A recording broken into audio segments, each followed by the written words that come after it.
Tsumma tamatmada wastansyaqa, kemudian tamatmat dan istinsyak, wa ghasala wajhahu wa dhira'aihi, kemudian dia suci, dia basuh mukanya dan sikunya.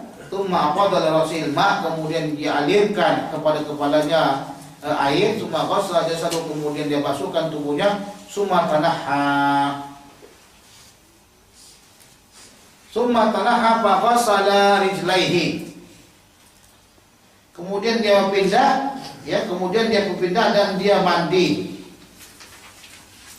dan dia masukkan kedua kakinya, kemudian dia masukkan kedua kakinya. Fa'ataitu bi khirqatin falam yuridha, maka aku datangkan kepada beliau perca kain, tetapi dia falam yuridha, tapi dia tidak menginginkannya.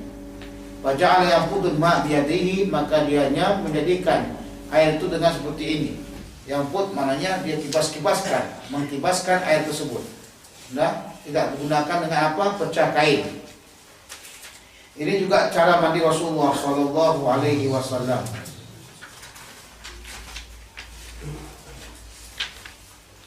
An Abdullah bin Umar anna Umar bin Khattab radhiyallahu anhu qala ya Rasulullah ayarqud ahaduna wa huwa junubun? Qala na'am, idza tawadda'a ahadukum falyarqud. Daripada Umar radhiyallahu anhu dia mengatakan, ya Rasulullah, adakah boleh seseorang kita itu katanya tidur dalam keadaan berjunub? Maka berkata Rasulullah SAW, iya, apabila berwudu salah seorang kamu, maka hendaklah dia apabila berwudu salah seorang kamu, hendaklah kamu tidur. Dari sini kalimat daripada wudu ini bukannya wajib tapi sunnah. Bukan wajib ya. Kenapa? Karena masalahnya adalah kalau orang itu tidur sebelum tidurnya berwudu, apakah wudu yang ada digunakan tadi itu sudah menghilangkan hadas besarnya? Enggak. Sama saja enggak. Jadi kalau begitu di sini masalah wudu ini adalah masalah sunnah saja, tidak masalah wajib, ya. Hanya untuk meringankan. Sehingga walaupun dia tidak berwudu dan dia langsung tidur tak masalah. An Ummi Salamah radhiyallahu taala anha zaujin Nabi sallallahu alaihi wasallam qalat ja'at Ummu Sulaimin imra'atu Abi Talha ila Rasulillah sallallahu alaihi wasallam faqalat ya Rasulullah inna Allah la yastahyi minal haq. Datanglah Ummu Sulaim, seorang perempuan atau istri daripada Abi Talha kepada Rasulullah, kemudian berkata, ya Rasulullah, sesungguhnya Allah tidak malu daripada yang hak. Fa alam 'alal mar'ati min ghusl idza hiya ihtalamat. Apakah seorang perempuan wajib mandi apabila dia bermimpi? Mimpi di sini maksudnya mimpi insiden ya. Tahu insiden? Mimpi basah. Perempuan mimpi basah juga. Maka Rasulullah SAW na'am idza ra'atil ma'. Iya, jikalau sekiranya dia melihat air.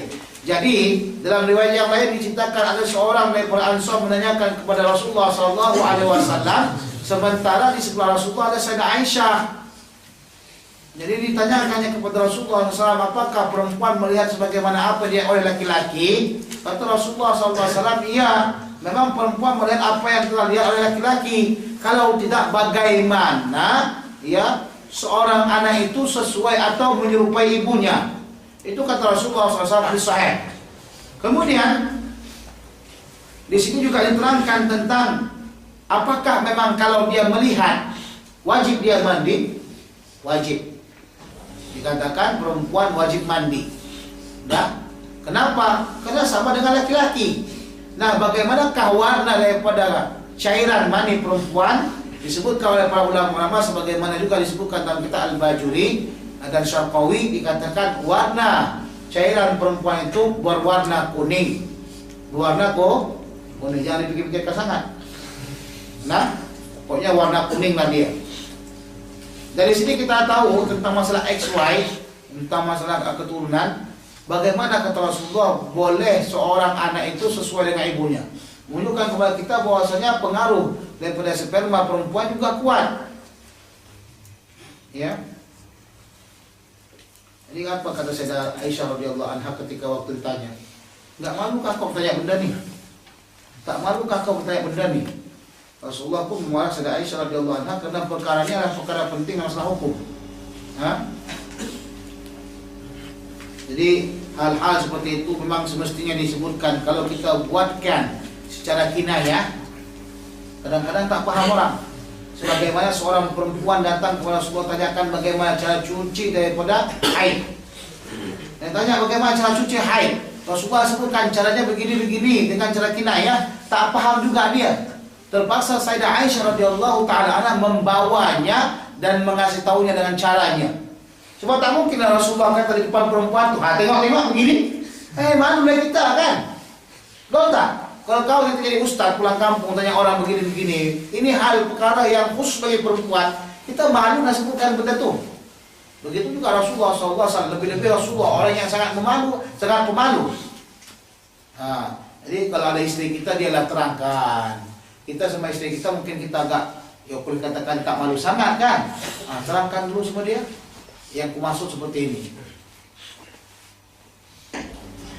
An Aisyah radhiyallahu anha qalat kuntu aghsilu janabata min thawbi Rasulillah sallallahu alaihi wasallam fa yakhruju ila sholati wa inna buq'al ma'i fi thawbihi wa fil lafzi li Muslim fa kuntu abruquhu min thawbi Rasulillah sallallahu alaihi wasallam farkan wa yusalli fihi.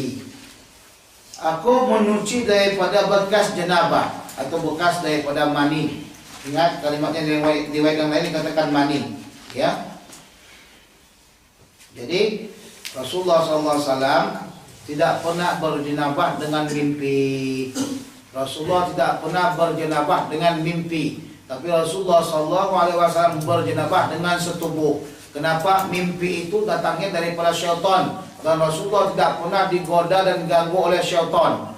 Apa dan kenapa penyebab orang itu keluar sperma kena mimpi? Karena bertumpuknya daripada apa kita katakan sperma yang tidak keluar, sehingga apabila sudah bertumpuk banyak maka dia akan keluar dengan menyebabkan adanya mimpi dan sebagainya. Sudah, tapi Rasulullah SAW tidak keluar. Kenapa? Karena hal tersebut tidak datang daripada syaitanir rajim. Ya, jadi Rasulullah SAW berjenabah disebabkan oleh setubuh.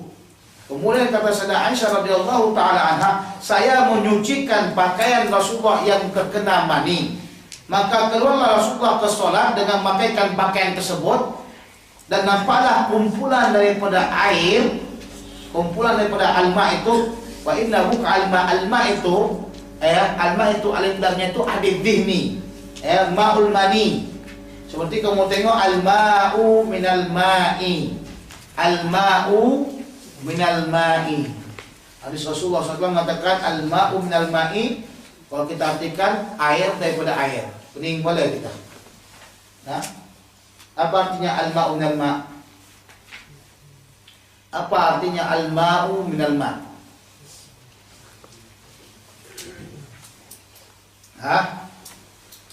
Al-ma' yang pertama adalah air, memang air seperti ini. Minal ma', minal ma' yang kedua adalah mani. Air katanya apa? Wajaba ghuslu bil ma'i bisababi khurujil ma'i. Bisababi khurujil ma'i ay ma'il mani. Sudah? Jadi di sini juga al-ma' di sini adalah air sperma, air mani. Tahu tak air mani? Tahu tak? Tak tahu kan? Insyaallah tabarakallah. Tahu tak? Tahu. Pura-pura tak tahu nah. Jadi terkena nampak di pakaian kayak gini ada bekasnya. Rasulullah sholat di situ, atau Rasulullah sholat dengan pakaian tersebut. Udah? Jadi bagaimana? Ya Rasulullah sholat nggak ada kodok-kodok. Kemudian dalam riwayat yang lain katanya aku menggosok ini menginikan. Apa nama kita kan menggosok ini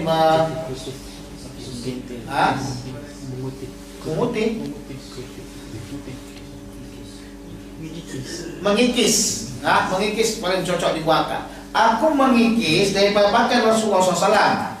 Ternyata ya tadi ceritanya tadi itu dari cuci.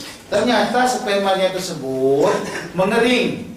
Setelah mengering dikikis. Kalau dikikis tentu saja ada bekas-bekas yang lain. Betul enggak? Namanya kikisan. Tapi fayusalli fihi, maka dia sholat dengannya. Dari hadis inilah mazhab Syafi'i dan Ahmad mengatakan manusia yang namanya sperma manusia, sama ada dia muslim atau nggak muslim, itu suci. Nah, sperma manusia itu suci. Sementara Imam Ahmad, Imam Abu Hanifah dan Imam Malik kata mani najis. Mani najis. Imam Syafi'i kata walaupun dia suci begitu tapi tak boleh diminum. Tak boleh emangnya rusak. Ada orang yang minumkannya kah? Ada aja orang minumnya, bukan kau minum. Kalau macam di Indonesia ada orang minumkannya. Mudah. Tante-tante liar. Jadi kata ingin awet muda diminumkannya. Mahal itu harganya itu minum.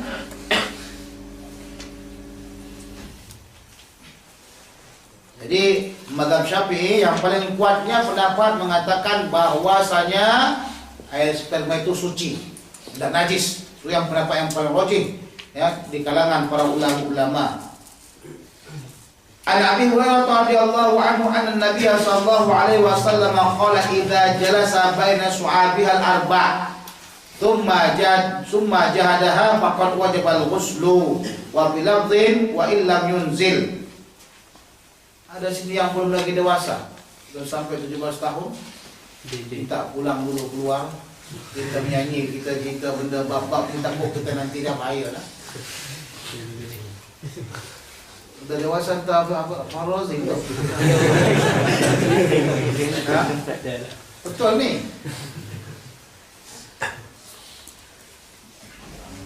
Sesungguhnya Nabi sallallahu alaihi wasallam bersabda, apabila seseorang itu di antara 4 daripada bahagian seorang perempuan, apabila dia duduk di antara 4 bahagian seorang perempuan, thumma jahadaha, kemudian dianya menjimaknya.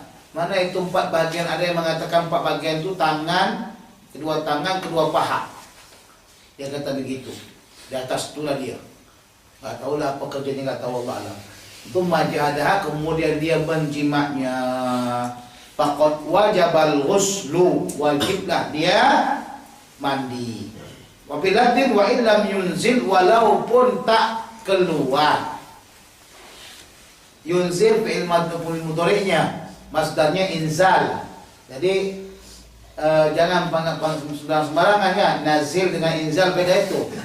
Nah, sebab ada orang salah baca bukan ya lau sama ana inzal guna. Ada pernah kejadian itu. Kita tak tahu macam mana kalimat seperti kejadian juga. Ada orang kawan kita katakan al-muhtaram wal muhtaram, katanya kabair ulama. Dikatanya kabair ulama, bukan kibaril ulama. Faqad hadra ilaina min kabair ulama. Faham tak?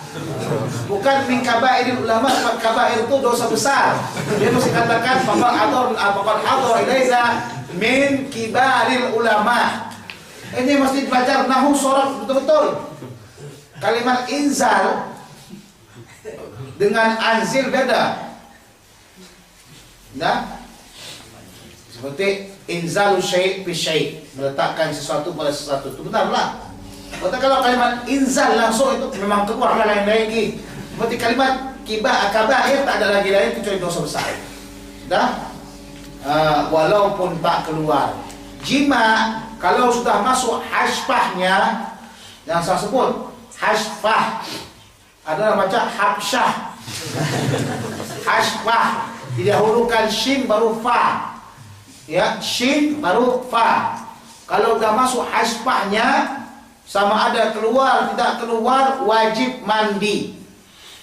Sebab ada permasalahan ketika waktu datang innamal a'malu minal ma', innamal ma'u minal ma'. Datang Abu Hurairah katakan masalah hadis tersebut. Kalau orang sudah katanya berjima, enggak keluar, enggak wajib mandi. Sudah disampaikan kepada Sayyidah Aisyah radhiyallahu taala anha, ya, sampaikan hadis kepada Sayyidah Aisyah radhiyallahu anha, maka Sayyidah Aisyah menyampaikan kepada Abu Hurairah hadis ini, idza jalasa baina su'abihal arba' thumma jahadaha faqad wajabal ghusl. Nah, jadi riwayat Abu Hurairah Bolehkah bagi seorang sahabat menjadikan hadis itu mursal? Boleh, namanya mursal sahabi. Walaupun dia dengar daripada sahabat. Paham? Tak dikatakan ini hadis daripada Sayyidah Aisyah saya dengarkan. Tak sebutkan begitu, tapi dia sebutkan daripada hadis ni langsung kepada Rasulullah sallallahu alaihi wasallam.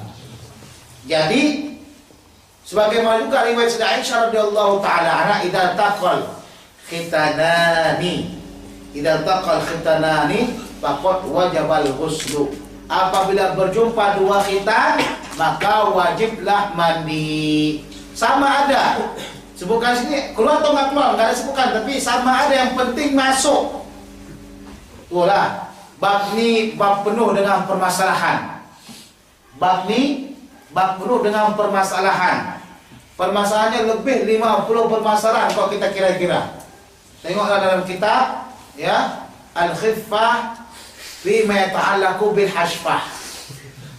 Nah, kenapa harus ketawa-ketawa nah? Al-Khiffah fi ma yata'allaqu bil hashfah. Itu akan membicarakan serba luas masalah helmet itu dah. Itu benda tu aja benda. Masya Allah, ulama mengarang kitab benda hal-hal yang begituan. Bukan porno tu.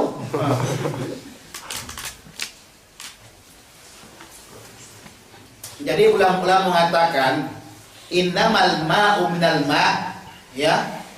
Innamal ma'u minal ma'. Tak ada yang tanya kitab tu di mana jual. Ha? Tak dapat kita jual Darussalam tu. Di mana tahu tak siapa orangnya? Ha? Di mana dapat Darussalam?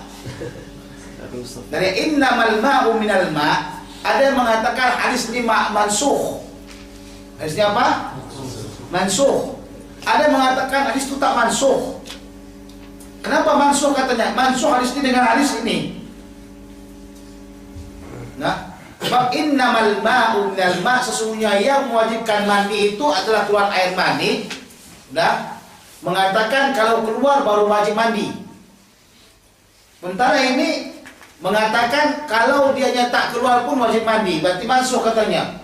Sebagai ulama mengatakan tak mansuh. Hadis yang ini menunjukkan kalau dia berjima, keluar nggak keluar wajib mandi. Hadis yang innamal ma'u minal ma' mengatakan ya, yang penting keluar, sama ada apa-apa saja sebabnya, yang penting keluar wajib mandi. Paham? Kalau dia keluar apa penyebabnya wajib mandi. Berarti kalau gitu hadis ni cerita lain, yang ni cerita lain. Maka mereka katakan hadis innamal ma'u minal ma' tu tak dimansuhkan. Nah, kalau sekiranya dia keluar sperma dengan berbagai macam sebab, ima dia tengok sesuatu, tengok kambing langsung keluar, nah wajib mandi. Ima dia mimpi, wajib mandi. Ima yang lainnya wajib mandi juga. Paham? Tak perlu saya lebar-lebarkan sangat lah. Paham kau sendirilah. Takut nanti habis cepat-cepat sabun di rumah. Jadi kalau gitu, bagaimana menurut antum pendapat innamal ma'u minal ma'? Bagi berapa pendapat ulama? Dua. Pertama dia mengatakan mansukh, yang kedua tidak mansukh. Sebab yang tidak mansukh itu meletakkan kepada tempatnya. Asalkan keluar wajib mandi tanpa melihat. Yang kedua ini hadis idza jalasa baina syu'abiha dengan idza taqal khitanani. Itu apa? Wajib mandi kalau pas lagi jima. Sudah? Ini contohnya. Seorang perempuan, saya katakan tadi masalah wajib mandi ini, bila ya masalah hashfah tadi itu dalam kitab, tengoklah kembali rujuk kepada kitab Al-Khiffah tadi itu, atau akan dapatkan bila seseorang tiba-tiba pas lagi adzan hashfahnya tidak masuk ke dalam, tapi cuma di luar saja, maka dia boleh meneruskan puasanya. Tapi baru masuk kepalanya itu baru terasa, tiba-tiba adzan, batal puasa yang tadi itu. Niat tadi itu batal, dia wajib bayar kifarah. Hebat cerita masalah itu deh. Okey. Kalau sekiranya seorang perempuan ini dikawinkan, setelah dikawinkan dimasukkannya masuk asbah tersebut, sudah tenggelam asbah tersebut, maka kalau dia tolak, sudah, maka ya kalau dia tolak dalam keadaan seperti itu, tidak lagi boleh dia mengambil, ya, tidak boleh lagi dia mengambil apanya? Tidak boleh lagi dia mengambil apa? Maharnya. Tapi kalau seorang perempuan itu belum lagi dia apa-apa, belum dimasukkan, nah, dia tolak, maka laki itu boleh ambil maharnya semuanya. Bayang lagi cerita itu, tengok anak kita Al-Khiffah. Allah. Tak ingin cari mana kita tu penting tu. Bagi orang nak kahwin, hukum tu penting sangat tu. Kita tu saya dah insya-Allah nak buatnya tu dah. Perkara-perkara masalah tu memang agak apa namanya, kotor kan. Tapi benda tu penting tu. Waktu kami baca kitab Kifayatul Akhyar, saya sebutkan kitab Al-Khiffah, wa ma ta'alaku bil hashbah. Ada tanya, "Ustaz, di mana dapat kitab tu? Ustaz, saya nak beli, Ustaz." Kitab tu belum selesai lagi. Nah, kitab tu belum selesai lagi cerita benda tu.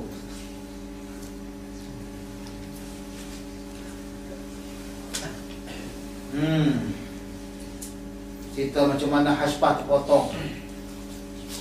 Nah, ini kan katanya idza taqal khitanani, jika sekiranya berjumpa dua khitan. Gimana kalau kepala helmet itu dipotong? Itu dalam kita fikir bajuri sama pusaka ini ceritakan tu. Kata Ustaz, ni porno sangat cerita gini.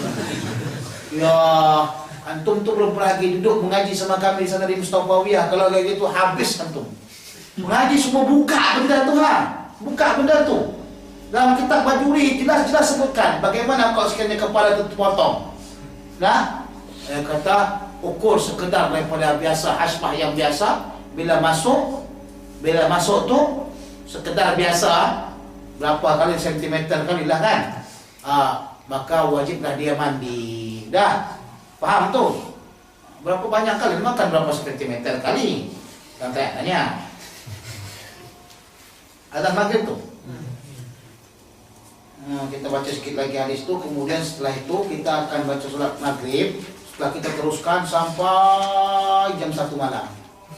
Terus tu habis jam 1 malam, insyaallah taala kita solat apa? Solat tahajud, solat nangis-nangis, kemudian terus semua lagi. Atati semuanya. Ya. An Abi Ja'far Muhammad bin Ali Al-Husain bin Ali bin Abi Thalib radhiyallahu anhu annahu kana huwa wa abuhu 'inda Jabir bin Abdullah. Huwa siapa? Sesungguhnya dia, ya, Muhammad bin Ali beserta dengan siapa? Ayahnya siapa? Ali bin Husain.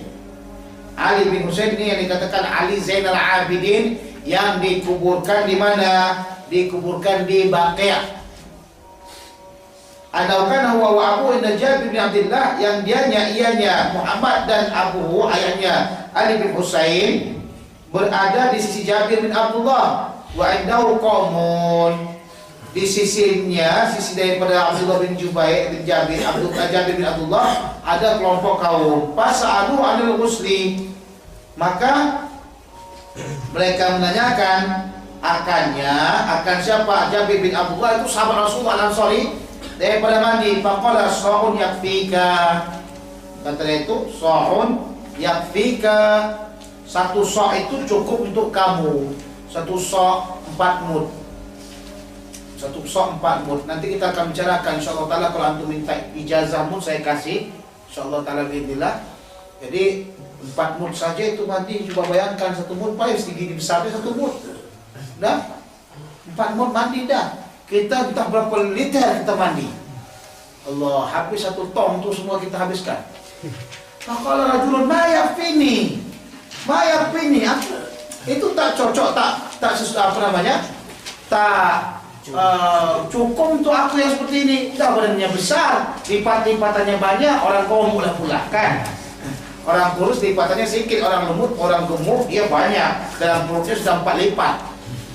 Nah, faqala Jabir kan ya man huwa awfa minka sya'ran, bahkan dianya cukup bagi orang yang lebih banyak atau lebih lembut, lebat daripada kamu apanya, bulunya.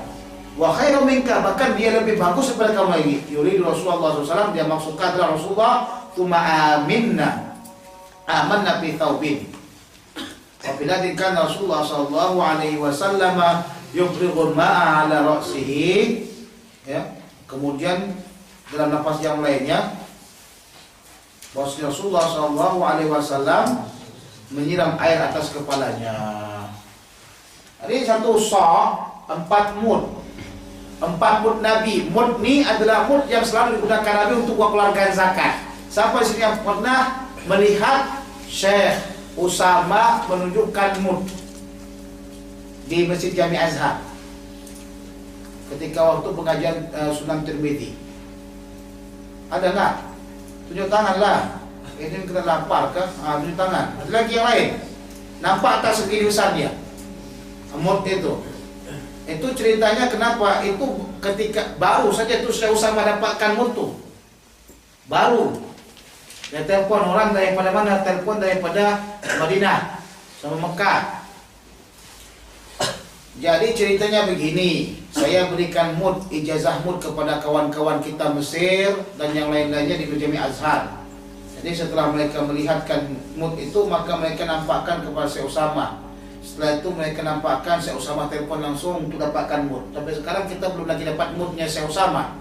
Dari Syekh Usama kan. Jadi saya ingin usahakan minta juga mudnya itu. Sebab saya diberikan ijazah daripada Syekh saya, sanad ulama-ulama Mustafawiyah semuanya. Tapi tak diberikan sama kita kaleng mud tu. Dah, tu yang penting kaleng mud tu. Jadi saya ingin usahakan, selalu asal jumpa saya sama Syekh Usama, lupa saja nak mintakan kaleng tu. Jadi inilah yang digunakan oleh Rasulullah SAW selalunya. Mud ini selalu digunakan oleh Rasulullah. Untuk apa? Untuk mengukur makanan-makanan, untuk mengukur makanan dan minuman dan air juga. Paham? Sebab mereka menggunakan mud, bukan menggunakan kilogram, bukan menggunakan ons. Kilogram dan ons itu adalah bid'ah. Bid'ah, kullu bid'atin dhalalah wa kullu dhalalatin finnar. Yang benar itu pakai mud, bilangkan sama buat Wahabinah. Dan Nabi sallallahu alaihi wasallam yakilu syai'an bil mud atau bis-sa'. Nah, jadi yang pakai kilogram itu bid'ah lah, itu sudah ada kita punya, untuk apa lagi yang lain-lain? Gila kalau semua saya bid'ah hasanah.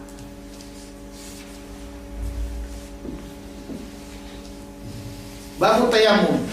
An Imran bin Husain radhiyallahu anhu anna Rasulullah sallallahu alaihi wasallam ra'a rajulan mu'tazilan lam yusalli fil qaumi. Jadi kalau orang yang enggak pernah ikut ngaji kita, semua syekhnya mengajikan sendirinya, maka dia kata Rasulullah SAW melihat seorang laki-laki yang seorang laki-laki Mu'tazilah, golongan Mu'tazilah dia kata. Pernah kejadian begitu diartikan ya, golongan Mu'tazilah. Haula wala quwwata illa billah. Rajulan Mu'tazilan, seorang laki-laki yang menyendiri. Disebutkan Mu'tazilah karena dia menyendiri daripada Hasan Al-Basri. Sudah? Jadi tengok Rasulullah menyendiri di belakang. Lam yusalli fil qaumi, yang dia tidak salat sama kaum. Faqala ya fulan, ma mana'aka an tusalliya fil qaumi? Apa penyebab kamu tidak salat bersama dengan kaum? Faqala ya Rasulullah, asabatni janabah. Aku terkena junub.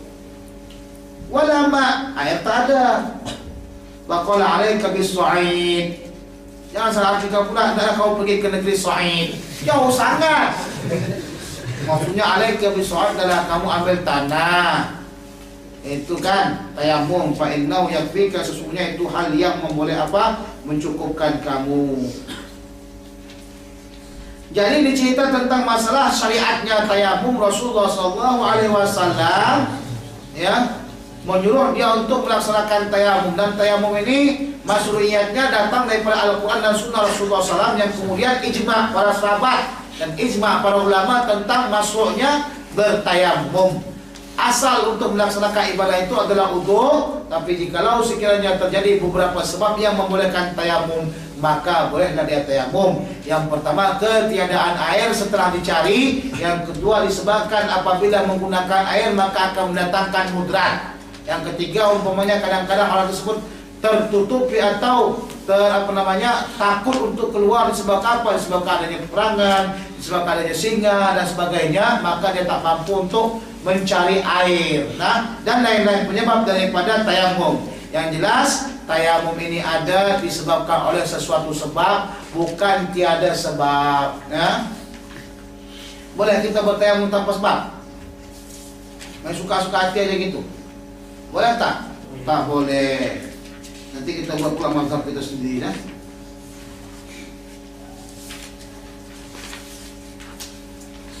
An Ammar bin Yasir radhiyallahu anhu qala ba'athani Nabi sallallahu alaihi wasallam fi hajatin fa aznabtu. Rasulullah mengutus aku dalam satu keperluan, maka aku berjunub, falam ajidil ma, aku tak dapatkan air. Fatamarrahtu bis sa'idi, maka aku berguling-guling di tanah. Jadi dia punya kias nih, kiasnya ma'al fariq. Kias ma'al parik. Apa kias ma'al parik? Kalau air kita mandi itu mesti basah semuanya. Jadi dia pikir pun kalau kita mau bertayamum untuk mandi, kita mesti juga basahkan semuanya atau kenakan semua pada tubuh kita daripada air tanah tersebut. Kalau untuk mengenakan lampu tubuh itu terpaksa kita mesti apa? Terpaksa kita seperti himar. Atau himar? Mana yang himar? Dia kan begini-gini tuh, suka. Kalau yang nggak pernah tengok himar, alhamdulillah lah. Putar-putar lagi nih dia. Kama tamarraqud dabbah, sebagaimana berguling-gulingnya haiwan. Tumataitu Nabi sallallahu alaihi wasallam fadzakartu dzalika, kemudian aku datangi Nabi sallallahu alaihi wasallam, kemudian aku sebutkan demikian, faqala inna ma yakfika an taqula biyadaika hakadha. Terus kemudian cukuplah kau buat seperti ini dengan tanganmu, kata Rasulullah. Cukup begini tanganmu. Kemudian buat begini saja, ya, putar. Tsumma daraba yadayhi al-ardha darbatan wahidan, kemudian kau pukul dengan tanganmu itu ke tanah satu pukulan. Tsumma masha shimala 'ala al-yamin, kemudian yang tangan kiri ini menyapu tangan kanan seperti ini, dah.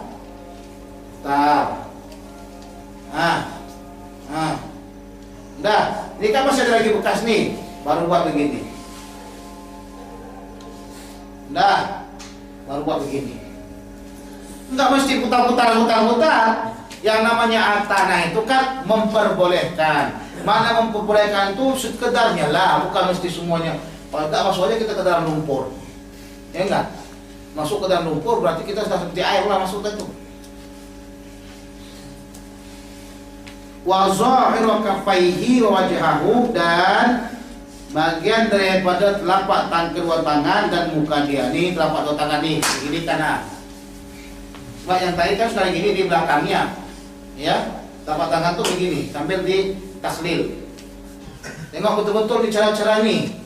Cara-cara nih semuanya kita lihat dari syekh kita. Ustaz pasal apa atau ustaz seperti itu? Ya saya tengok saya gitu. Syekh kata saya tengok guru saya buat macam gitu, guru dia tengok buat kayak gitu. Kalau aku tanyakan mungkin saya kasih tahu guru saya itu melihat daripada guru dia. Guru dia itu, ya, saya Yasin Padani. Saya Yasin Padani melihatkan kepada guru dia langsung. Sebab saya ngaji kitab Fathul Bari wa Taqrib daripada saya Syekh Abdul Malik Raihan. Saya Abdul Malik Raihan baca kitab fiqh dia dari langsung kepada saya Ismail Zain dan saya Yasin Padani. Guru kamu guru fikih siapa? Sama? Halo saudara. Guru fikih kamu siapa? Coba yang khotom saya buku begini nih. Siapa guru fikihmu? Jawab lah doh. Lapar kah? Siapa guru fikih? Ada? Syed apa?